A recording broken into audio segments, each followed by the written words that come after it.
안녕하세요 여러분. DDTV 웨비나에 오신 여러분들 진심으로 환영합니다. 저는 오늘 사회를 맡은 채널원TV의 안철준 촌장입니다. 자, 6월의 시작입니다. 여러분들 잘 지내고 계시죠? 자, 6월달도 다양한 이야기를 가지고 DDTV 웨비나 준비했으니까 관심 가지고 지켜봐 주시면 좋을 것 같고요. 많은 참여 부탁드리도록 하겠습니다. 자, 여러분들 그 데이터 관심 많으시죠? 이제 데이터의 분석이라든지 데이터의 활용이라든지 이런 여러 가지 요소들이 이제 기업의 생존과 전략의 필수적인 요소가 되어 가고 있고요. 놓치면 절대로 안 되는 회사의 가장 중요한 자산이 되어 가고 있는데 이런 데이터를 도대체 어디다 보관할 건지 고민이 많지 않습니까? 그래서 스토리지에 대한 내용들이 굉장히 많이 부각되고 있고 각광을 받고 있고 또 많은 분들이 관심을 가지고 있습니다. 그래서 오늘 이 스토리지에 관련된 내용들을 조금 다뤄보려고 합니다. New Way to Data, 시게이트가 선사하는 최적의 데이터 스토리지 시스템이라는 내용을 가지고 오늘 1시간 정도 저희가 이제 웨비나를 진행해 보도록 하겠습니다.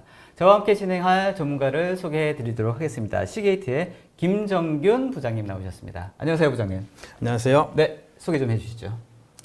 안녕하세요. 저는 시게이트에서 엔터프라이즈 솔루션을 담당하고 있는 김정균이라고 합니다. 보통 시게이트가 하드드라이브를 제조하는 회사로서는 많이 알려져 있지만 유명하죠. 스토리지까지 제조한다는 이야기를 하면 다들 놀라세요. 낯설어하시고. 그래서 오늘 이 자리에서는 시게이트가 이제 그 전산 환경도 되게 다양해요. 단순하게 전산실뿐만 아니라 뭐 여러 가지 환경들이 있는데 그런 각각의 다양한 환경들에서 어떤 식으로 대응할 수 있는 스토리지를 저희가 공급을 하는지에 대한 이야기를 좀 해보고자 합니다. 알겠습니다. 기대가 됩니다. 네.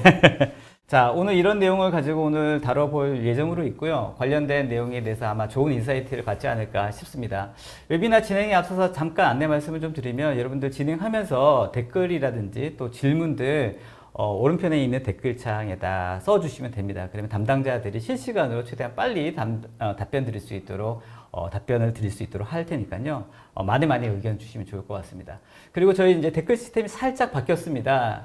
그냥 예전에는 앞에 질문 이렇게 쓰신 다음에 질문을 쓰셨다고 하면 이제는 질문할 세션 선택이라는 부분이 이제 이 댓글 위쪽에 활성화가 되어 있습니다. 그래서 질문을 하실 경우에는 해당되는 세션을 눌러서 선택을 하신 다음에 질문을 써주시면 될 것 같습니다. 그러면 굳이 이제 질문이라고 앞머리를 쓰지 않으셔도 바로 질문으로 등록이 되고 담당자들이 답변 드릴 때도 훨씬 더 수월해지지 않을까 싶습니다. 꼭 좀 그렇게 해주시면 좋을 것 같고요. 안녕하세요, 감사합니다 이런 등등은 그냥 써주시면 될 것 같습니다. 또 웨비나 진행 중에 그 온라인 설문조사도 오픈이 됩니다. 여러분들 꼭 좀 답변해 주시면 더 좋은 웨비나를 준비하는데 도움이 되지 않을까 싶습니다. 꼭 좀 많이 좀 부탁드리겠습니다. 오늘 웨비나에도 많은 경품 준비되어 있는데요. 관련된 자세한 내용들은 댓글이라든지 웨비나 페이지 안내해 보시면 될 것 같고요.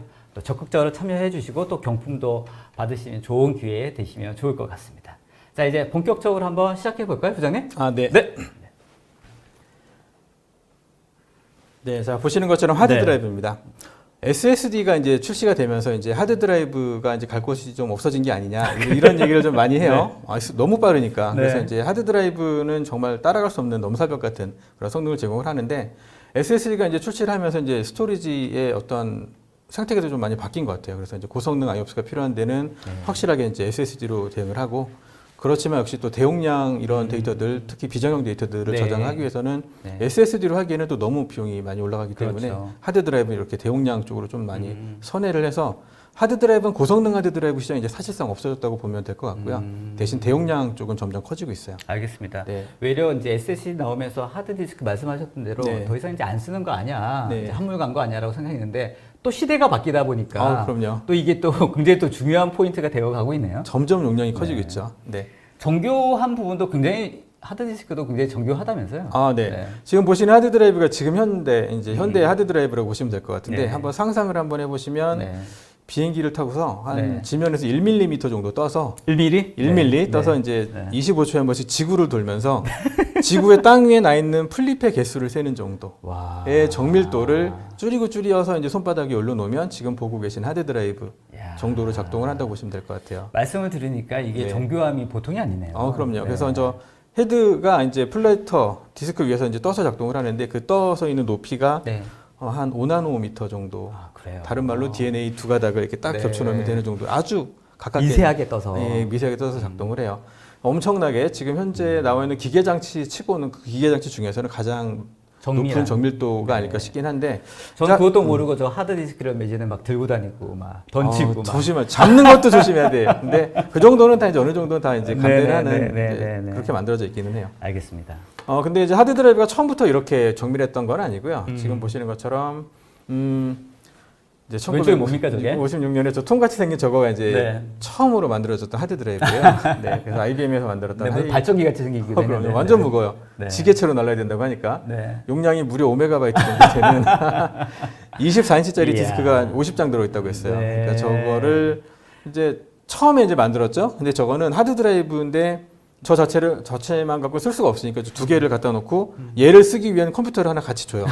근데 너무 비싸가지고 이것도 리스를 해주는데 한 달 리스비가 지금 돈으로 한 달에 한 3천만 원 정도. 이야. 근데 다 1000여대는 팔렸대요. 그럼에도 획기적인 장비였었는데 그때 당시만 해도 오메가에 도대체 뭘 담을 건가 고민했었을 건데 그랬을 것 지금은 같아요. 이메일 하나도 못 담네요. 네. 근데 지금 이제 시게이트에서도 이제 2021년에 이제 네. 20테라바이트 하드 드라이브가 출시가 됐어요. 20테라. 그래서 이제 지금은 한 50년, 한 65년 정도 지난 지금에서는 한 400만 배 정도 운영이 좀 늘어났다고 보시면 될 것 같아요.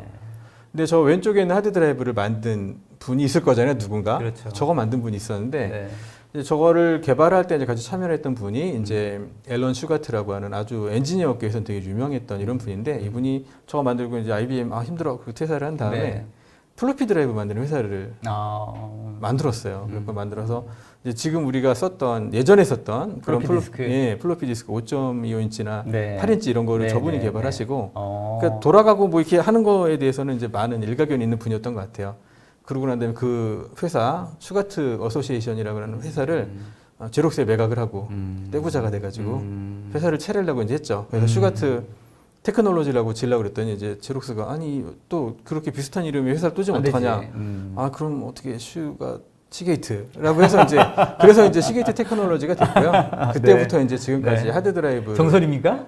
네. 거의 정설입니다. 거의 정설. 고민 어떻게 했는지는 모르겠지만 그래서 네. 이제 시게이트 테크놀로지가 그 제록스의 그 고소를 피하기 위해서 이제 바꿨던 그럼 왼쪽에 저 장비 최초의 그 하드 디스크를 개발하신 분이 시게이트의 설립자라고 보시면 돼요. 네. 그렇게 됐고 물론 이제 그 중에 이제 몇 분의 어떤 조력자들이 같이 있었긴 했고요.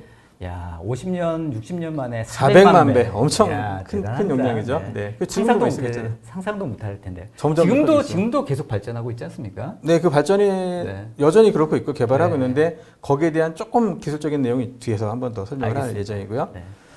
그래서 이제 IT 트렌드가 처음에는 메인프레임에서부터 시작을 했어요. 그래서 이제 불과 몇 년 전까지만 해도 쓰이다가 이제 우리나라의 마지막 메인프레임이 이제 사라졌습니다. 네, 이제 K 어쩌고 이제 하는 그런 데가 이제 이전을 하면서 마지막 메인프레임이 이제 사라졌고, 그 다음에 이제 예전에는 클라이언트 서버 환경이 이제 주로 이루어졌었죠. 그러다가 이제 최근 들어서 이제 모바일 클라우드 환경이 이제 또 많이 활성화가 됐고, 지금은 이제 엣지 컴퓨팅 환경이라는 이런 이야기를 해요. 용어가 좀 약간 낯설긴 한데, 엣지 컴퓨팅은 간단하게 말하면 데이터가 만들어지는 곳에서 처리와 저장까지 하자라고 하는 이런 컨셉이라고 보시면 될 것 같아요. 메인프레임은 이제 집중되어 있는 중앙 처리를 했고, 그 다음에 클라이언트 서버 환경에서는 분산 처리를 하다가, 모바일 클라우드는 다시 또 중앙 집중식 처리를 하다가, 엣지 컴퓨팅이 되면 또 다시 분산 처리를 하는 트렌드가 바뀌고 있는데, 뭐 지금 모든 환경이 엣지 컴퓨팅이라고 하기는 좀 그렇고, 이제 클라이언트 서버 환경이나 모바일 클라우드나 엣지 환경이 적절하게 알맞은 이제 형태로 이제 좀 같이 운영이 된다, 이런 정도로 보시면 될 것 같은데, 뭐 IoT라든지 뭐 수많은 그 엣지 디바이스에서 뭔가 처리하는 것들은 다 이제 이런 엣지 플랫폼이라고 생각하면 되겠죠. 네, 그렇게 보시면 될 것 같아요. 이제 엣지 컴퓨팅에 대한 예시를 한번 보면 이제 뭐 스마트 팩토리라던가 스마트 시티나 뭐 자율주행 차량 이런 거를 보실 수가 있는데, 스마트 팩토리는 이제 공장 자동화라고 보기에는 아주 최첨단 기술들이 많이 적용이 되어 있는데, 저희 시게이트도 이제 스마트 팩토리에서 드라이브를 제조를 해요. 근데 이제 저희 하드 드라이브 하나를 만들 때까지 이제 예전에는 이제 완성을 하고 난 다음에 테스트를 했잖아요. 지금은 생산하는 그 과정에서 아주 고성능의 카메라로 얘네들 찍어서 이게 지금 정상적으로 작동할 건지를 분석을 할 수가 있거든요. 그래서 이제 시게이트 하드 드라이브는 하나가 만들어질 때 사진을 한 1,400장 정도 찍는다고. 한 개예요? 하나 만들어질 때. 이제 과정 공정에서 사진을 막 찍어대는데 그게 한 1,400장 정도 찍는데, 이제 어떤 거는 고해상도로 찍어서 지금 납땜이 제대로 됐다거나 뭐 그렇죠. 플레이트에 먼지가 있나 네네. 이런 무결성 같은 것들은 아주 고해상도로 찍어서 그런 이미지는 뭐 경우에 따라서는 뭐 한 사진 한 장에 10기가도 하고요. 네. 엄청 크잖아요. 네네. 작은 것들은 이제 뭐 한 뭐 수 메가바이트일 수도 있는데 네네네. 자외선으로도 촬영을 하고 적외선으로도 찍고 광원이 뭐 동그란 광원, 뭐 판판한 광원 정말 다양하게 찍어요. 그래서 그런 것들이 이제 AI 솔루션을 분석을 하다 보니까 이제 저런 스마트 팩토리에서 엄청나게 많은 데이터들이 쏟아져 나오죠. 자체적 생산 라인도 이미 이렇게 구현되어 있군요. 시게이트는 그렇게 하고 있고 또 되게 많이 반도체 공장 같은 데서 저렇게 많이 하고 있어요. 사실 그 공정 자체가 굉장히 정교하게 이루어져야 되기 때문에 네. 말씀하셨던 그런 것들이 잘 관리가 안 되면 네. 불량 관리라든지 공정 그럼요. 관리가 제대로 안 될 것 같아요. 어렵죠. 그죠? 이제 생산이 끝났다고 하면 그 데이터 다 지우냐? 또 그렇지도 않은 게 네. 나중에 뭐 분석으로 이제 의뢰가 들어오면은 이게 특정 분량이 지속이 되면 생산 라인 또 찾아가요 또. 그래서 네. 이게 지금 어느 라인에서 장애가 났나? 그런 것들까지 이제 필요하다 보니까 스마트 팩토리 같은 데서는 아주 큰 용량을 필요로 하죠. 생각해보면 예전 같은 경우에는 그런 공장에서 그냥 수기로 네. 분량, XO 네. 이 정도로 했던 것들이 이제는 다 이렇게 데이터로 엄청나게 쌓여지네요. 그래서 이제 데이터 이렇게 많이 늘어나고 그렇군요. 스마트 시티는 뭐 한편으로 보면 이제 영상 감시 솔루션에 해당한다고 보시면 될 것 같은데 예전에는 그냥 뭐 CCTV 갖고서 촬영을 한다고 보면 뭐 그거 뭐 있겠냐 하는데 요즘에 카메라도 많아지고 그다음에 카메라의 해상도도 커지는데 네. 그것뿐만 아니라 이제는 AI 솔루션이 저기 또 접목이 돼요. 그래서 지금 지나가는 사람이 몇 명인지 분석도 해야죠. 그럼요. 여자인지 남자인지 네. 또 왼쪽으로 가는 사람은 내버려 두는데 네. 오른쪽으로 가면 뭐 그런 사람 세서 이제 뭐 금지를 한다던가 어떤 구역에서 사람들이 담배 피는 제스처를 하면 방송을 해줘요. 여기 담배 피면 안 됩니다. 이제 이런 분석 같은 것들이 다 이루어지고 해서 저 손만 올렸는데 네, 여기까지 나야 된대요. 이제 그런 것까지 다 하고 엘리베이터 CCTV면 이상한 행동을 하면 또 네. 바로 신고해 준다고. 맞아요. 대한민국에서 보면 되게 CCTV가 정말 엄청나게 많지 않습니까? 예. 그죠? 단순하게 녹화만 하는 게 아니다. 아, 엄청난 네. 다양한 형태의 분석도 하고 있다. 네, 이런 정도로 네, 보시면 네. 될 것 같아요. 알겠습니다. 뭐 자율주행 차량 뭐 말할 것도 없죠. 그렇죠. 카메라나 센서 데이터들 다 수집을 하고 이렇게 데이터들이 많이 만들어지고 있는데 예전에는 데이터인지도 모르고 있다가 나중에 이제 이거를 더 활용을 하면 또 개선이 되는 그게 그 중에 하나가 이제 빅데이터라고 보시면 될 것 같은데 네. 그럼 이렇게 많은 데이터들을 과연 네. 어떻게 해야 될까 하는 이제 이런 네. 생각이 좀 들 것 같아요. 그렇죠. 근데 이건 어떻게 보면 데이터베이스 이런 데이터도 아닌데 그렇죠. 이제 어디에 저장을 할까? 이제 그렇죠. 거기에 대한 정말 답을 다 저장해야 되는 네. 게 맞나 이런 생각도 들고 그죠? 잘 비용 효율적으로 저장을 해야 될 것 같은데 맞아요. 네, 네. 그런 거에서 이제 저희 시게이트가 이제 준비를 하고 있고요. 자, 그래서 이제 저희 시게이트는 그 동안에는 이제 OEM으로만 이제 공급을 했었어요.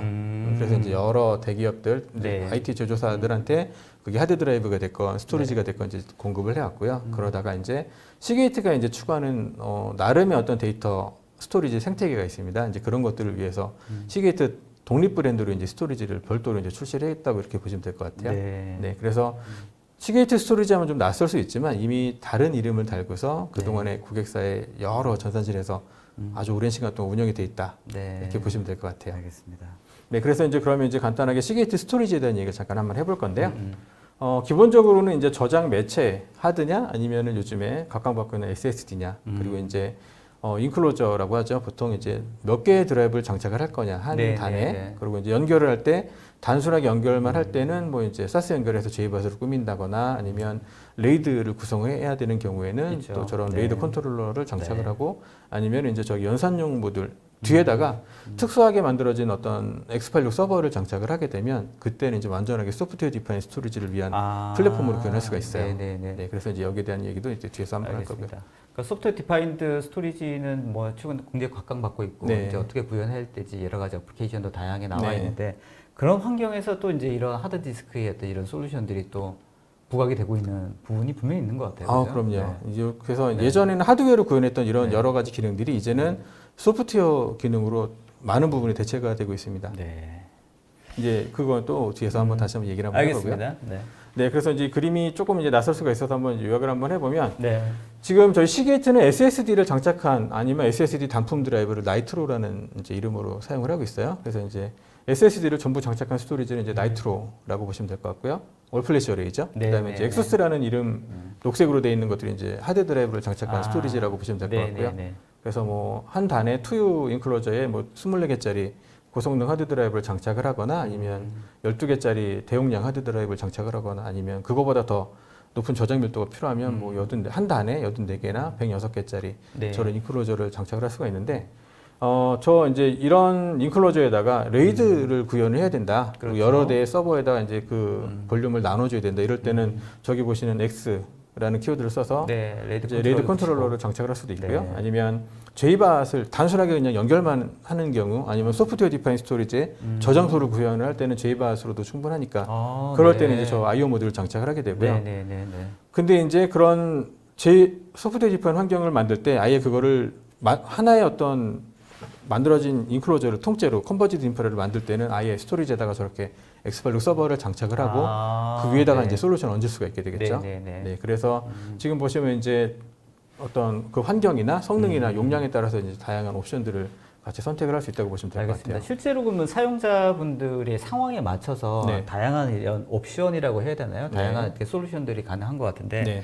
본인들이 생각할 때 오히려 옵션들이 너무 다양하면 네. 헷갈릴 수도 있고 네. 뭘 내가 선택해야 되는지 네. 나한테 딱 맞는 어떤 패키지 형태는 무엇인지도 고민스러울 때도 있을 것 같거든요. 네. 그런 가이드도 좀 해주시나요? 네, 이제 간단하게 좀 이제 짚고 넘어가겠습니다. 네. 그래서 이제 여기에 대해서 여기 지금 소개했던 거 스토리지 중에서 이제 가장 대표적인 것들 한번 본다면 네네. 올플래시 어레이가 있어요. 이제 요즘에는 하드웨어로 이제 에이직으로 구성을 하기보다는 이제 SSD만 장착을 해도 아주 빠른 성능을 낼 수가 있잖아요. 그래서 근데 너무 비싸기도 하고. 비싸죠. 네. 근데 이제 거기에서 저희는 좀 더 저렴한 아주 경쟁력 있는 가격으로 이제 올플래시 어레이를 공급을 하는데 네. 이제 지금 보시는 지금 나이트로 X 같은 경우에는 이제 뭐 VDI 환경이라던가 VM웨어 같은 이제 그 와중에 이제 고성능 IOPS가 필요한 이런 환경에서 아주 적절한 대안이 될 수가 있어요. 그리고 자 지금 보시면 지금 엑소스 X5284 인클로저 하나에 이제 84개 하드 드라이브가 장착이 되는데 지금 보시면 18테라 하드 드라이브를 장착을 했을 때 한 1.5페타 한 단에 네. 20테라짜리 하드를 장착을 하면 1.6페타 정도가 나오는데 저 4단이면 피지컬로 6페타가 좀 넘어가요. 네, 그러니까 아주 큰 네, 용량의 제공을 하고 있어서 요즘에 영상 감시 솔루션 환경에서 보면 뭐 카메라 대수도 많아지고 해상도도 높아지고 또 보관 기간도 되게 커지거든요. 네. 그러다 보니까 이제 뭐 은행권 이런 데서도 이 CCTV 솔루션을 도입을 할 때 스토리지를 많이 필요로 하는데 최근에 이제 납품된 걸 보면 지금 보시는 저 장비로 4페타, 4,000테라바이트죠. 네. 뭐 이런 정도 규모로도 이제 왕왕 공급이 되고 있어요. 네. 가장 이제 저장 밀도가 아주 높은 제품이라고 보시면 될 것 네. 같고요. 이런 하드웨어적인 기능 이외에서 그 내부적으로도 보면 이제 드라이브 용량이 커지면 좀 문제시 될 수 있는 게 바로 리빌딩 성능이에요. 레이드를 구현을 했을 때도 이게 하드 드라이브가 장애가 나면 리빌딩을 해야 되는데 그 리빌딩 성능이 드라이브 용량이 커질수록 좀 오래 걸리는 이런 경향이 그렇죠. 있거든요. 그렇죠. 그래서 예전에 뭐 한 8테라 정도 되는 하드 리빌딩이 한 2, 3일 걸렸는데 지금 20테라쯤 하면 그게 만약에 꽉 차 있는 드라이브라고 하면 더 오래 걸릴 수 있잖아요. 그런 거를 좀 더 리빌딩 시간을 줄여줄 수 있는 그런 소프트웨어 기능이 바로 저 어댑트라고 보시면 될 것 같고요. 그 외에도 이제 하드이긴 하지만 부분적으로 SSD 리드 캐시를 써서 읽기 성능이라도 조금 빨리 해주는 그런 기능이라던가 내부적인 복제라던가 암호화나 뭐 이런 기능들이 기본적으로 제공이 되고요. 지금 녹색으로 되어 있는 것들은 기본적으로 제공해 주고 네, 그냥 계시는 들어있는 기능이고 네. 밑에 이제 라이선스라고 표시되어 있는 저거는 이제 옵션 기능이긴 합니다. 네. 그렇더라 하더라도 저희가 아주 좋은 가격에 같이 공급을 해서 뭐 SSD 볼륨을 따로 만들어서 이제 자동으로 데이터를 이관해서 물론 이제 전 100% 올플래시 어레이는 아니더라도 네. 적절한 SSD 볼륨을 만들어서도 이제 고성능 이런 스토리지를 구현할 수 있는 그런 약간 옵션들, 원격으로 이제 스토리지 복제할 수 있는 기능들 이런 것들을 같이 제공을 하고 있어요. 알겠습니다. 자, 근데 이제 하드 드라이브가 SSD가 출현을 하면서 하드 드라이브 그럼 뭐 더 갈 게 있느냐 이렇게 보실 수가 있는데 하드 드라이브도 나름의 저희 시게트가 또 나름의 이제 고민을 많이 하고 있고요. 저기 보시면 PMR이라고 하는 게 있어요. 예전에는 하드 드라이브의 데이터를 저장을 할 때 이렇게 이제 수평으로 저장이 됐거든요. 네. 자석으로 N극, S극 이런 식으로 N이냐 S 이런 식으로 저장을 했는데 이제 저장 밀도를 높이려다 보니까 이제 이걸 세워서 수직 기록 방식이라고 얘기를 하는데 그게 바로 저 PMR이에요. 그래서 지금 그러니까 가로하고 세로 같이 가로로 이제 NS 이렇게 수평으로 저장을 하던 기록 방식을 수직으로 이제 바꾼 지금은 이제 거의 모든 하드 드라이브는 다 PMR 방식을 쓰고 있고요. 네, 그걸 아주 성공적으로 안착을 시켰고 자, 근데 이제 이 상태로도 저장 밀도를 올리기가 쉽지가 않아요. 지금은 아까도 잠깐 얘기했지만 디스크 한 장에 2테라, 한 면에 1테라씩이에요. 그래서 이제 그거를 10장 싸면 이제 20테라가 나오는 건데 거의 뭐 깔딱깔딱 되고 있어요, 이제. 할 때까지 갔으니까 이거를 더 저장 밀도를 올리려면 어떻게 되냐면 가열 자기 기록 방식 여기 보시면 해머라고 있죠. 히트 어시스턴트 마그네틱 레코딩이라고 하는데 가열 자기 기록이라고 해서 레이저로 얘를 빵 쏴요. 그래서 이제 더 좁은 면적에다가 이제 기록을 하는 이런 기술이 개발이 돼서 이제는 네. 앞으로 이제 22테라이거나 그 이상으로 나오는 하드 드라이브의 꽤 많은 영역은 저 해머 방식이 적용되어 있는 해머. 네, 해머 가열 자기 기록 방식. 네, 네, 네. 나중에 이제 100테라까지 이제 로드맵에 있는데 네. 드라이브 하나에 100테라 안 믿어지시죠? 네, 그런 날이 올 겁니다. 네. 네, 저런 기술 이미 기술 개발 끝났고요. 양산 수율의 문제예요. 저건 이제 이걸 적용을 할까 말까. 26년 정도 이렇게 되어 있으시네요. 네. 50테라는. 근데 50테라가 그런 거고 네. 이제 저거는 시장의 상황이나 이런 거 그거 네, 하나 네. 50테라 할 거냐 아니면 그냥 20테라짜리 2개 써도 되니까 이제 그렇죠. 뭐 그런 어떤 네. 시장 여건에 따라 이제 네, 네. 적용하게 될 것 같고. 보통 이렇게 신제품 나오면 처음에는 가격이 좀 오르다가 네. 그다음에 점점 가격이 해서 그렇죠. 일반화될 수 있는 그런 걸로 돼 있지 않습니까? 시장의 환경에 따라서 이제 적절히 네. 조율하게 되고 그다음에 저기 보시는 마하2가 있는데 네. 저건 듀얼 액추에이터 기술이에요.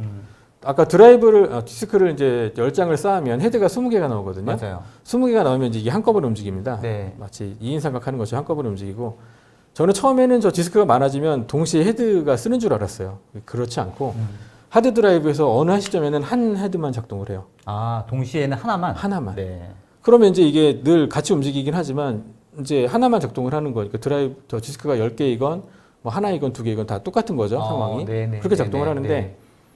이거를 어떻게 좀 빨리 해보면 안 될까 해서 이제 나온 게 저 듀얼 액추에이터인데 이거는 이제 이거를 반으로 잘라서 이렇게 네. 따로따로 움직이는. 아. 그래서 이제 거의 2배에 가까운 성능을 낼 수가 있어요. 네네네. 그런 기술도 이미 개발 끝났고 이미 아, 시제품도 나왔습니다. 아, 네네네. 네, 원하시면 구매도 가능하시고 아, 네. 네, 저런 기술들. 마하2. 네, 저런 기술들을 해서 이제 하드 드라이브가 이제 물론 SSD랑은 좀 다른 형태, 고성능으로 아니 그러니까 고성능보다는 고용량으로 가고 있긴 하지만 그렇다 하더라도 이제 저런 부분적인 저런 기술 개발을 통해서 네. 이제 우리 눈에는 안 보이지만 네. 그 성능을 좀 높여가고 있다는. 저 지금 브랜드가 시게이트만의 브랜드인가요? 아니면은 해머랑 마하2는 저희 시게이트만의 네, 그런 네, 거라고 네. 보시면 될 것 네. 같고요. 이제 다른 제조사들도 이제 그 나름의 어떤 특허 기술을 가지고 아마 준비를 할 것 같아요. 방향들이 또 있으시겠죠. 네. PMR은 거의 뭐 업계 표준이 됐기 때문에 네. 저건 뭐 특허라고 말하기 좀 그렇고 그냥 저장하는 방식 정도로 보시면 될 것 같아요. 마지막 효율적인 공급 확립?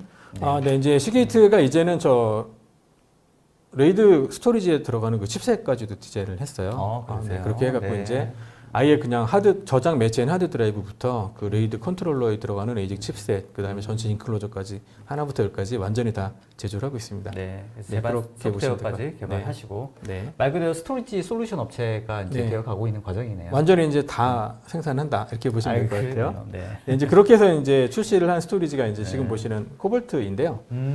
코볼트는 저희가 이제 작년 중반기에 출시를 했어요. 네. 그래서 지금 보시면 되게 독특한 형태의 스토리지인데, 저거는 이제 자체적으로 데이터 복원 기술이라던가 아니면은 뭐 성능도 되게 초당, 읽기 성능이 초당 14GB, 네. 쓰기 성능이면은 초당 12GB 정도의 성능을 아주 되게 빠르죠. 네. 약간 독특한 스토리지인데 거기에 대한 네. 얘기를 잠깐 해볼 건데요. 네.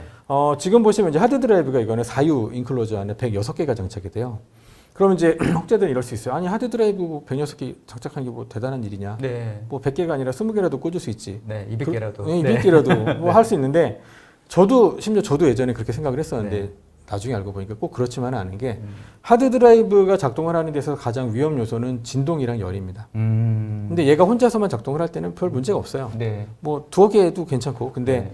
그걸 저렇게 뭐 한 영역에다가 뭐 100개씩 장착을 하면 옆에 하드 드라이브가 주는 진동과 열이 서로 중첩이 될 거잖아요. 네. 그럼 이제 제대로 작동을 안 하는 임계치가 있어요. 그러면 이제 저렇게 많이 모아놓고도 제대로 된 성능을 뽑아내는 게 제일 중요하겠죠. 네, 그런 네, 관점에서 네. 볼 때 이제 시게이트가 저 분야에서 이제 또 특허 기술이 있어요. 그래서 좀 더 자세히 말씀을 드리자고 하면 자이라텍스라고 하는 회사가 있었어요, 예전에. 이 회사는 하드 드라이브 제조사한테 테스트 장비를 공급하던 시장 점유율 1등 하던 그런 네, 회사였었어요. 네, 네. 그러니까 하드 드라이브가 생산이 끝나고 나면 전수 검사를 하거든요.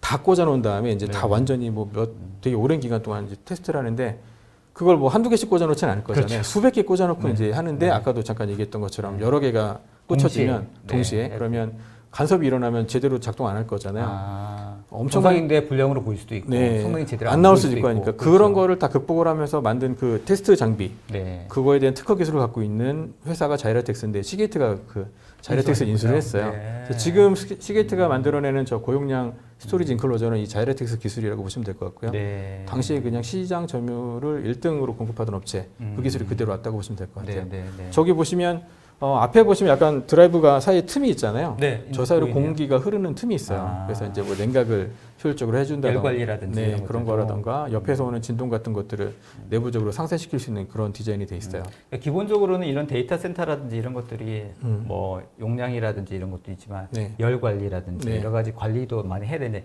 이 렉 단위에서도 이런 부분들이 기술이 굉장히 많이 네. 필요한 거군요. 하드 드라이브 관점에서 볼 적에 이제 그러네요. 서로 이제 영향을 안 받도록 하는 그런 내부적인 네. 디자인이 좀 필요하고 그 관점에서 저도 그냥 싸우면 되는 거 아닌가라고 생각했는데 그게 아니었군요. 완전히 아니더라고요.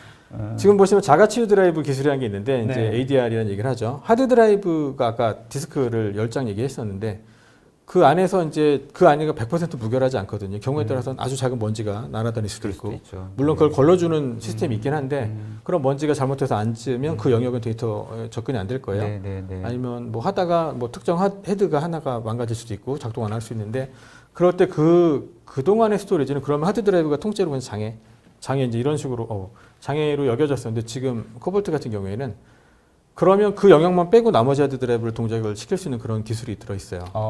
되게 독특하죠. 네네네. 그러니까 이제 그냥 보기에 스토리지지만 좀 그간에 없던 기술들이 적용이 돼 있다고 보시면 될 것 같아요. 네네네. 그래서 디스크가 이제 10장짜리 헤드가 20개짜리 하드 드라이브가 작동을 하다가 특정 헤드가 작동을 안 하면 걔 그 영역만 다 빼고 나머지는 여전히 작동을 정상적으로 하고 동작하게만큼 만들어주고. 뭐 이제 거기서 있었던 데이터는 어차피 페리티로 다른 영역에서 이제 운영이 되니까 그걸 복원해서 이제 안전한 영역으로 다시 복원하고 하는 이런 기능들이 저 밑에는 어댑터랑 같이 연동을 해서 이제 작동을 하고요. 네. 그래서 이제 물론 이제 그런 영역들이 늘어나면 임계치 밑으로 떨어질 것이고 그럼 이제 그때쯤 되면 이제 드라이브를 교체를 하게 되는데 네. 최소한 이제 드라이브 교체로 인한 불필요한 리빌딩 시간이라든가 이런 것들을 아주 크게 줄여줄 수가 있겠죠. 이제 이 스토리지는 FC나 아이스커지를 지원하지는 않고요. 사스만 지원합니다. 네, 그래서 이제 8포트, 8포트짜리 사스를 12G 사스를 연결하는데 보통 이런 사스는 안에 레인이 4개씩 있어요. 12G 사스는 16G FC보다 낮은 거 아니냐 이렇게 볼 수 있는데 네. 그렇지 않고 12G인데 안에 보면 채널이 4개가 있어서 48G죠. 그런 게 8개가 있으니까 대역폭만 놓고 보면 사스가 사실은 그냥 보는 스토리지 중에서 제일 넓다고 보실 수 있어요. 네. 그러고 지금 보시면 이제 뭐 에이직은 저희가 시게이트가 개발한 그런 에이직이고 저기 보시면 이제 아모아 드라이브 얘기가 있는데 네. 드라이브가 교체가 되고 나면 어찌됐건 반출이 되잖아요. 그렇죠. 근데 어떤 고객들은 내 데이터가 어떤 식으로든 지금 반출이 되네. 네. 이제 공공 같은 데들은 아예 반출을 안 해주죠. 아니면 파기를 하거나. 네.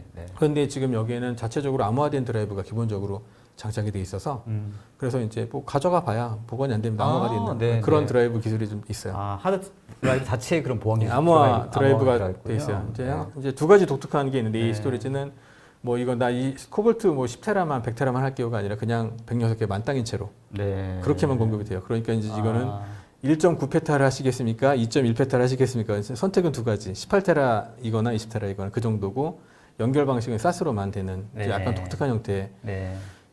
아주 대용량 제이밭을 약간 좀 보완하기 위한 그런 형태의 스토리지라고 네. 보시면 될 것 같아요. 어플리케이션은 어떤 부분이 있을까요? 이런 코발트 같은 경우. 네, 자 그래서 이제 잠깐 보시면 네. 이런 스토리지는 어디서 쓰냐면 이제 한번 보시면 기상청에서는 어떤 스토리지 쓸까? 슈퍼컴퓨터에서는 어떤 스토리지 쓸까? 이런 생각 해볼 만 하잖아요. 연구소들. 네. 그럴 때 이제 이런 스토리를 쓰죠. 그런 데서 이제 보시면 그런 환경에서 이제 쓰이는 스토리지가 이건 스토리지라기보다는 꾸미는 스토리지 환경이죠. 러스터를 주로 많이 쓰는데 리눅스 클러스터의 줄임말이에요. 러스터가. 그래서 이제 저런 식으로 꾸며요. 그래서 이제 스토리지 위에다가 뭐 서버 연결하고 이제 네트워크보다 더 고성능을 낼 수 있는 인피니밴드라는 좀 특수한 형태의 네트워크를 연결해가지고 꾸미는데 이거는 저희가 공급하기 전에 테스트를 직접 했던 환경이에요. 네. 그래서 러스터를 할 때 이런 보시는 조건으로 테스트를 했을 때 저희 이 스토리지로 냈던 한 대에서 냈던 성능이 지금 보시면 읽기 성능이 한 초당 50기가 정도. 네. 심지어는 저희 마케팅 자료에서 내놨던 것보다 훨씬 빠르게 나왔죠. 쓰기 성능은 대충 한 12기가 정도 되는데 그래서 그 사장님도 이제 이거 이상하다 하고 이제 이번에는 IBM의 GPFS를 똑같은 인프라에다가 설치를 하셔서 이제 테스트를 한번 해봤어요. 네. 어떨까 봤더니 이제 이번에는 읽기 성능은 뭐 비슷했는데 쓰기 성능이 아주 좋게 나왔죠. 그러니까 이거는 그 위에서 연동되는 솔루션의 특징과 그다음에 서버에 장착되어 있는 메모리를 캐시처럼 활용을 하는 거죠. 이제 이거는 스토리지 자체적으로도 대폭이 필요하지만 그 위에서 어떤 솔루션이 돌아가느냐에 따라서 기능이 이렇게 좀 판이하게 바뀌는 이런 정도로 좀 보시면 될 것 같은데 테스트 결과가 참 잘 나와서 이제 저희가 수주를 했고요. 그래서 이제 우리나라 연구소 K사에서 병렬 처리 파일 시스템을 러스터로 이제 공급이 됐어요. 아, 네. 사례인가요? 네, 사례입니다. 구축이 됐어요. 그 네. 구성도고요. 제가 이제 부탁을 드려서 얻었습니다. 저기 보시면 저 코볼트가 네. 18테라짜리 하드 드라이브 106개 들어있는 용량으로 1.9페타짜리 두 개가 저 오른쪽에 보시면 오른쪽에? 이제 네, 두 개가 네. 있고 네.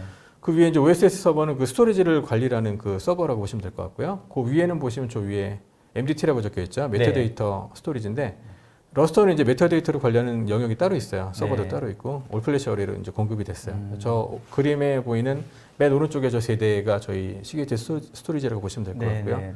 그래서 이제 지금 작동을 잘 하고 테스트를 이제 얼마 전에 검수 테스트를 했는데 저 두 대에서 이제 읽기 성능 기준으로 초당 30GB 네. 두 대에서 아주 빠르죠.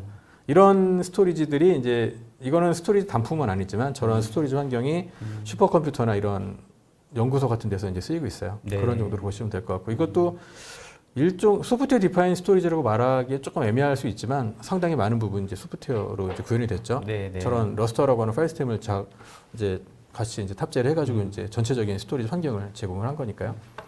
자 이제 여기 저 맨 위에 보시면 이제 MDS랑 MDT가 있어요. 메타데이터를 관리하는 서버와 이중화된 서버와 저 MDT. 저건데 저거를 한번 좀 살펴볼 건데요. 네. MDS 서버는 이제 이중화가 되어 있어요. HAA로 네. 작동을 하고요. 네. 그 두 대의 서버가 하나의 스토리지, 올플래시 어레이 볼륨을 같이 보는 이런 구조가 되어 있는데 만약에 저거를 하나로 하면 컨버지드 인프라라고 소위 말하는 한번 합쳐보면 어떨까 하는 이런 거.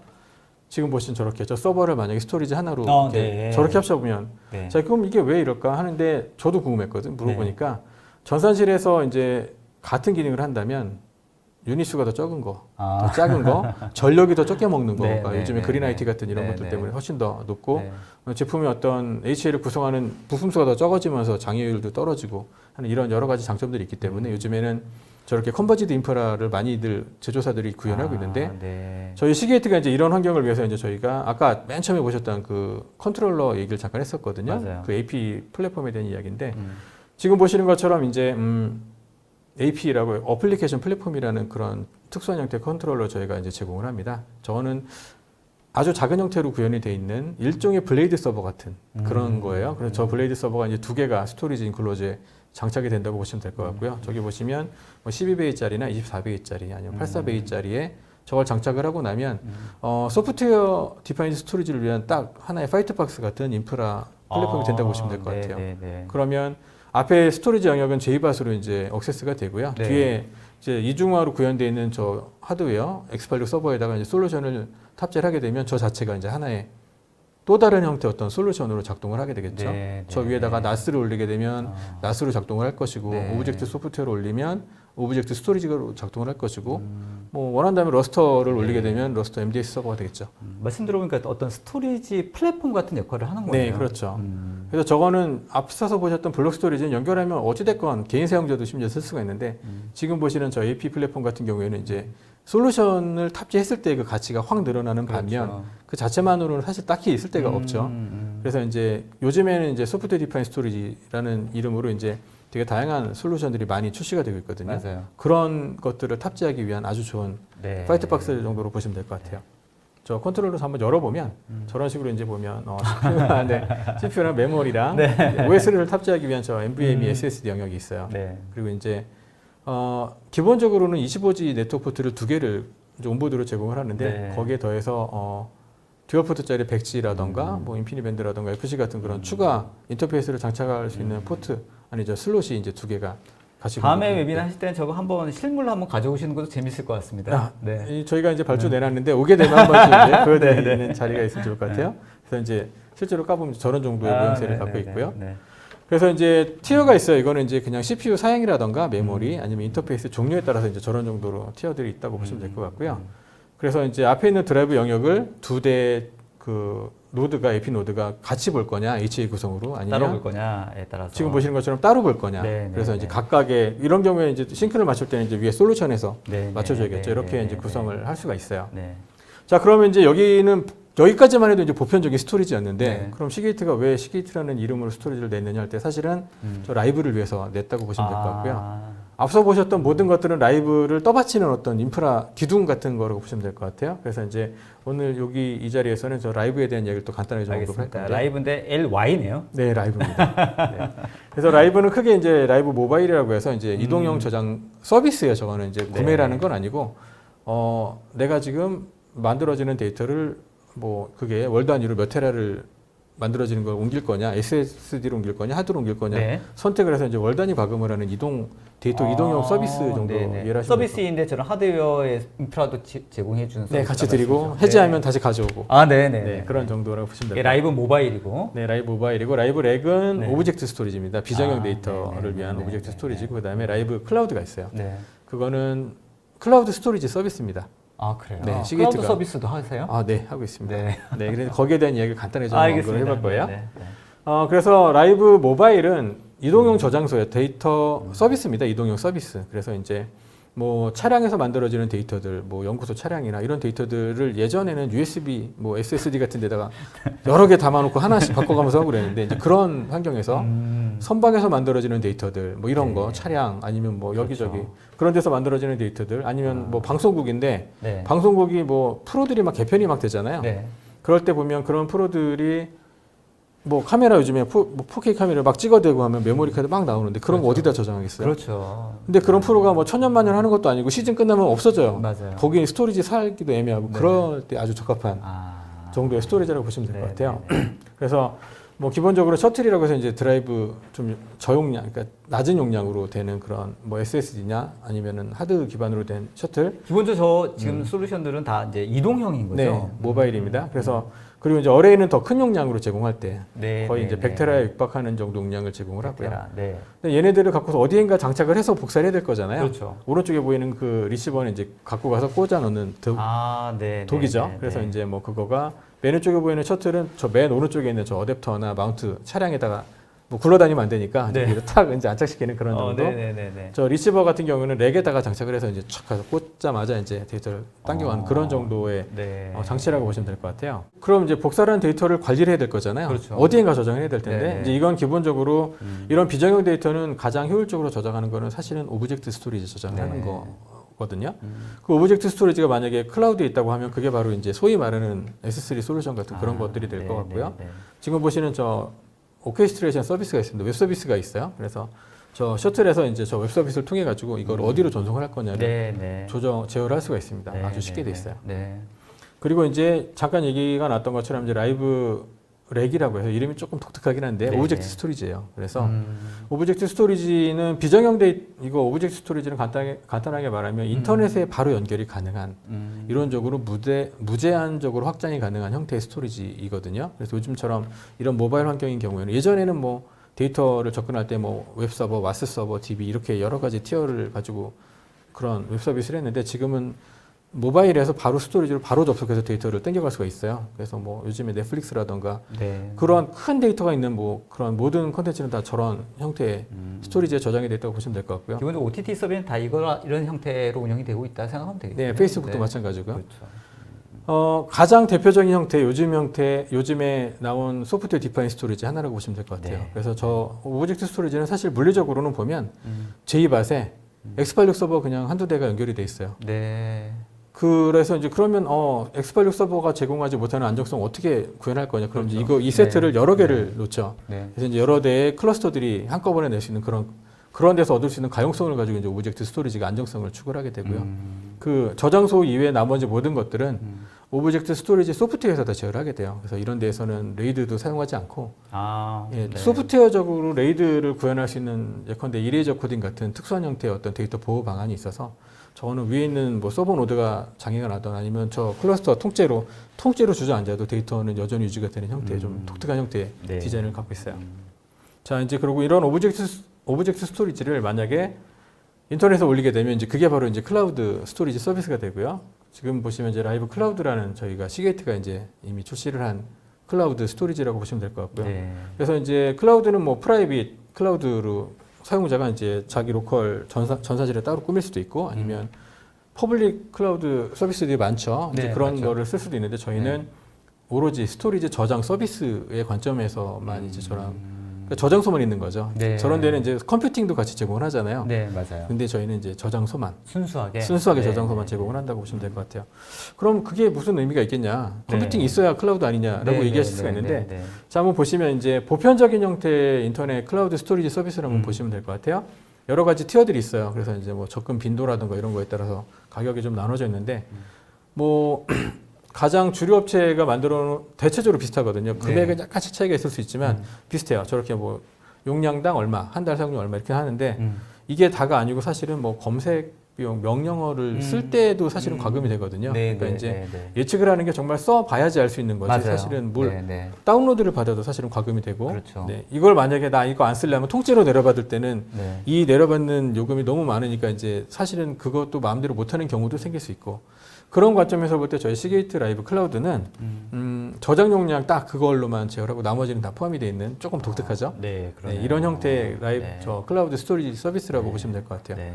그래서 컴퓨팅 서비스가 필요한 경우에는 이제 그 클라우드 퍼블릭 클라우드 서비스 업체가 제공하는 걸 저거 쓰시면 보니까 되는데, 진짜 스토리지 회사 네, 같네요. 그렇죠. 근데 만약에 인터넷에서 데이터만 제공을 해야 되는 이런 상황이라고 하면 네. 어차피 연결이 돼 있으니까 그렇죠. 저희는 이제 멀티 클라우드 전략이라고 얘기를 하는데, 네. 그래서 이제 뭐 레이턴시라든가 딜레이가 짧아야 되는 상황이면 이제 퍼블릭 클라우드 업체에서 제공하는 클라우드 스토리지 서비스를 써도 되고, 네. 단순하게 저장만 하는 관점이면 그때는 저희들 이제 시게이트 스토리지가 클라우드 네. 서비스 같은 이제 또 다른 형태의 이제 솔루션이 있다. 그러면 이런 하나의 정도 보시면 옵션이 될것 같아요. 생기는 거네요. 그렇죠. 기존의 어떤 다른 그런 클라우드 서비스가 제공하지 못하는 네. 말 그대로 저장 공간을 위한 서비스. 그런 네. 인터넷 클라우드 스토리지 그런 용도도 많이 있을 것 같은데요. 실제? 그럼요. 네, 그래서 굳이 이제 난 연산 필요 없어. 네. 무조건 저장만 저장만 할 거야. 하면 돼. 네. 네, 그래서 이제 이거는 당연히 이제 이것도 S3나 레스트 같은 그 클라우드 스토리지 서비스에 대한 어떤 프로토콜을 가지고서 이제 액세스를 할 수가 있고요. 네. 뭐 내려받는 비용을 과금하지 않으니까 뭐 네. 쓰기 싫으면 그냥 다 그냥 내려받아서 정리하셔도 네. 뭐 가능한, 그러니까 거기에 대한 부담이 없는 거죠. 네, 그러니까 네, 이제 네, 충분히 네. 이제 한 번쯤 확인해 보시고, 네. 뭐 기본적인 인프라는 아까 보셨던 오브젝트 스토리지 기반으로 만들어져 있으니까 네. 네. 그런 스토리지 인프라가 제공하는 그런 내구성을 같이 제공을 한다고 보시면 될 것 같아요. 알겠습니다. 그래서 이런 데이터는 네, 지금 보시는 것처럼 저장만 하는 스토리지 어디에 필요해? 할 때 지금 보시는 것처럼 이제 가장 비근하게는 이제 저런 백업에 대한 소산을 볼 수가 있어요. 그래서 예전에 소산을 할 때는 테이프로 만들어서 이제 어디 금고에다 갖다 놓거나 제3의 어떤 위치에다가 갖다 놓거나 이렇게 하는데, 아니면 VTL을 또 따로 사가지고 이제 원격으로 복제를 하거나 비용이 많이 드는데, 요즘에 이제 인터넷처럼 클라우드 스토리지에다가 복제를 걸 수가 있어요. 소산을. 그렇죠. 또 그런 솔루션 업체들이 많이 또 나오기도 하고요. 새로 나오는 백업 솔루션들은 그런 걸 기본으로 또 제공을 그렇죠. 하고 있고요. 네. 그래서 이제 말 그대로 이제 저장만 하는 클라우드가 저런 데 아주 효율적으로 사용이 될 수가 있어요. 알겠습니다. 그러면 저런 이제 베리타전 컴볼트라든지 저런 그 솔루션 업체들과 지금 라이브 클라우드하고도 뭔가 연동성은 확실히 네. 있는 건가요? 그러면? 인증이 끝나서 저기 로고가 있는 거고요. 아, 네. 네. 네. 앞으로도 뭐 이건 점점 늘어날 것 같아요. 알겠습니다. 예, 소산을 하는 또 다른 방안이 하나 추가됐다라고 보시면 될 것 같아요. 네. 네, 이제 여기에 더해서 이제 또 한 가지 옵션이 더 있는데, 자 여기 보시면 라이브 마이그레이션 서비스가 있습니다. 네. 네. 저건 뭐냐면 네. 금융이나 이런 데들 보면 이제 연구 보관 데이터들이 있어요. 네. 테이프로, 그러니까 나라의 법제화가 돼 있어서 네, 이제 네. 그런 중요한 곳들은 테이프로 만들어 놓은 소산본을 연구 보관해야 되는 이런 룰이 있는데, 그 테이프를 옛날에 만들어진 테이프로 소산을 해놔서 이거 연구 보관해야 되는데, 이거 복원을 해야 될 상황에 장비도 갖고 있기가 쉽지가 않잖아요. 그렇죠? 네. 그러니까 이제 갖고는 있는데 이거를 복원을 할 수 있는 여건이 안 되는 경우가 되게 그럴 수도 많거든요. 있겠다. 그죠? 그렇죠. 10년 전 테이프인데 네. 이거 복구를 만에 하나 해야 되는 상황에서 네. 장비를 그렇게 유지보수 계약을 10년 할 수도 없고, 그렇죠? 되게 난감한 상황이 될 수 네. 있어요. 그래서 이제 이렇게 소산된 데이터라든가 테이프로 방송 쪽에서 이제 아카이빙을 하는데, 오래된 테이프에 아카이빙을 한 콘텐츠 이런 거, 그렇다고 이거 읽자고 지금 옛날 장비를 다시 키기도 그렇죠. 좀 이럴 네. 때 이런 테이프에 있는 데이터를 클라우드에 올려주는 서비스입니다. 저희 시게이트가 제공하는 그런 마이그레이션 서비스이고요. 그래서 뭐 저희 라이브 클라우드에 올리면 제일 좋지만, 네. 고객이 지정하는 클라우드, 퍼블릭 클라우드에도 업로드가 가능하고, 네. 아니면 고객이 갖고 있는 뭐 프라이빗 클라우드에도 업로드가 가능하고, 네. 아니면 고객이 갖고 있는 로컬 스토리지, 네. 오브젝트 스토리지건 네. 아니면 나스이건 이런 데다가 내릴 수가 있어요. 아. 그런 형태의, 그러니까 마이그레이션, 테이프로 되어 있는 거를 내리는. 그래서 네. 아카이빙 데이터 같은 경우에는, 그 컨텐츠 같은 경우에는 이제 클라우드로 옮겨주면 바로 쓸 수가 있잖아요. 맞아요. 액세스할 수 있으니까 네. 되게 좋은 네. 어떤 방안이 되겠죠. 그래서 예전에는 소산을 하는데도 이게 무료는 아니잖아요. 어찌됐건 뭐 금고가 됐건 책꽂이가 됐건 그렇죠. 그 온도도 맞춰야 되건 비용이 맞아요. 드는데, 클라우드 스토리지 비용이 많이 저렴해져서 이제는 이 데이터를 그냥 그대로 놔두지 말고 네, 클라우드 저런 식으로 올려도 마이그레이션 해도 된다. 되는 네. 이런 상황이 됐죠. 이제 그런 거를 저희가 이제 같이 제공을 하고 있습니다. 창고가 이제 좀 깔끔해질 것 같은데요? 네네. 전 사실 오래된 데 가보면 테이프 네. 막 있는 데도 그렇죠, 많아요. 그런 거를 이제 네. 또 그게 또 복구가 된다는 보장도 없잖아요. 아, 그렇죠. 오래된 테이프는 네. 읽다 보면 못 읽으면 그걸로 땡인데 찾기도 어려워요. 네. 네, 지금 저 마이그레이션 서비스를 하는 과정에서 손상된 테이프가 확인이 될 수 있잖아요. 맞습니다. 그럼 그렇게 손상된 데이터도 네. 복원해주는 기능도 포함되어 있어요. 아, 물론 네. 별도로 가금이 됩니다. 네, 왜냐하면 네, 작업이 네, 더 많이 네, 들어가니까. 그렇죠. 하지만 이제 고객이 선택할 수 있겠죠. 이 테이프는 뭐 뭐 온전하니까 버려도 돼, 뭐 그대로 이런 읽을 수가 거니까. 있으니까 그냥 네. 내릴 수가 있는데 이 테이프는 손상이 됐어요. 그러면 뭐 이만큼의 비용이 더 드는데 복원을 할까요? 할까 말까에 대한 선택을 옵션으로, 하시면 네. 이제 그렇게 손상된 오래돼서 뭐 이렇게 물리적으로 이제 손상된 테이프도 이제 복원을 최대한 네. 복원해주는 그런 서비스라고 보시면 될 것 같아요. 알겠습니다. 네, 되게 독특하죠. 그래서 기본적으로 기본적으로 지금 서비스 네. 되고 있는 건가요? 네, 이 그럼요. 부분은? 네. 원한다면. 그래서 이제 못 믿겠다 하시면 이제 기본적으로 네, 테이프 하나를 샘플로 주시면 네. 저희가 그 테이프를 네. 읽어서 네. 이제 고객이 지정하는 클라우드 스토리지에다가 업로드를 해드릴 거예요. 아, 그럼 네, 보시고 네. 복원됐네 하시고 이제 네, 네, 나머지 것들을 하시던가 이제 결정하실 수 있는 그런 일종의 데모 같은 것도 있습니다. 알겠습니다. 그럼 관련된 탭이라든지 이런 CD라든지 이거를 이제 보내서 네. 거기서 이제 마이그레이션 해주는 그런 서비스인 네, 건가요? 그렇죠. 단순하게 하드 드라이브를 만드는 제조사로 많이들 알고 계시는데 네, 이게 아니다. 네, 그걸 넘어서 그런 하드 드라이브를 많이 모아놓은 그런 스토리지, 네. 그다음에 지금 보셨던 모바일 디바이스, 네. 그런 엣지 환경에서 만들어지는 데이터를 좀 더 네. 모빌리티를 가지고서 저장하는 솔루션, 그렇게 네. 만들어지는 비정형 데이터를 저장하기 가장 용이한 스토리지 형태가 바로 이제 오브젝트 스토리지인데 네, 네. 그런 오브젝트 스토리지이거나 아니면은 지금 보셨던 것처럼 단순히 저장만을 위한 클라우드 스토리지 서비스까지 그리고 이제 데이터가 저 티어들 간에서 저 각각의 스토리지 사이들 간에서 더 효율적으로 쉽게 이제 이관할 수 있는 그런 웹 서비스가 있어요. 저희는 이제 파일럿이라고 부르는데 저 네, 보이죠? 네. 라이브 파일럿을 통해서 이제 그 데이터를 관리를 할 수 있는 그런 총체적인 스토리지 솔루션을 이제 제공을 하고 있어요. 그래서 지금 저희 시게이트가 준비를 하고 있고 이제 제공을 하고 있는 그런 전체적인 스토리지 플랫폼이라고 보시면 될 것 같아요. 그러네요. 생태계죠. 네, 네, 네. 그렇게 보시면 될 것 같고 아울러서 요즘에 이제 스토리지들은 아까도 잠깐 얘기했지만 소프트웨어 디파인 환경으로 좀 점점 많이 바뀌어가고 있어요. 지금 우리가 스마트폰 안에 뭐 녹음기부터 이메일 뭐 다 들어있잖아요. 이 맞아요. 안에 그런 맞아요. 것처럼 물론 이렇게 DSLR보다는 스마트폰 성능이 조금은 빠져요. 그렇긴 하지만 그렇다 하더라도 편의성이 엄청 좋은 것처럼 그럼요. 네. 요즘에는 스토리지가 소프트웨어로 이제 또 많이 예전에 이제 하드웨어 뭐 컨트롤러 에이직에서 구현하는 것들을 아주 많은 부분은 소프트웨어로 다 구현을 할 수가 있기 때문에 소프트웨어로 구현하는 스토리지, 소프트웨어 디파인드를 위한 플랫폼도 저희가 아까 보셨던 것처럼 네, 네. AP 솔루션을 네. 통해서 이제 저희가 제공을 같이 하고 있어요. 알겠습니다. 자, 그래서 저희 시게이트는 아까도 잠깐 얘기했었던 것처럼 단순하게 하드 드라이브만 제조를 하는 그런 네. 제조사를 오늘 한 10번 말씀하신 네, 것 같습니다. 서서 스토리지와 이제 전체적인 이런 시게이트만의 그 스토리지 저장 생태계를 공급을 준비를 하고 이제 공급을 하고 있습니다. 이제 네. 여기 그래서 앞으로도 이제 좀 더 관심 많이 가져주시고요. 네, 필요하신 사항이 있으면 언제든 문의 부탁드리겠습니다. 알겠습니다. 자, 여기까지죠? 네네. 아유, 수고하셨습니다. 네. 스토리지에 관련된 다양한 얘기 좀 들어봤고요.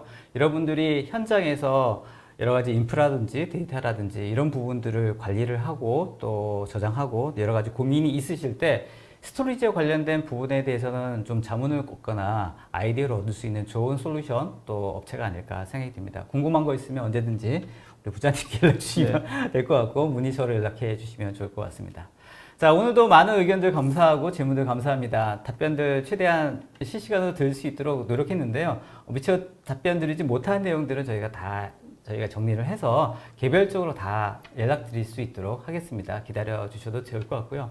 아직도 온라인 설문조사 오픈되어 있습니다. 여러분 나가기 전에 꼭 좀 온라인 설문조사까지 해 주시면 좋을 것 같습니다. 자, 6월의 시작 웨비나 이렇게 정리를 해봤습니다. 나머지 시간들도 여러분들 건강하게 잘 지내시고요. 더 좋은 웨비나 앞으로도 준비해서 여러분들 또 인사드리고 소개해 드릴 수 있도록 노력할 테니까요. 다음 기회에도 여러분들 꼭 좀 참여해 주셔서 좋은 정보 얻으시면 좋을 것 같습니다. 좋은 오후 보내시고 저희는 다음 시간에 뵙도록 하겠습니다. 자, 부장님 수고하셨습니다. 네, 고맙습니다. 네.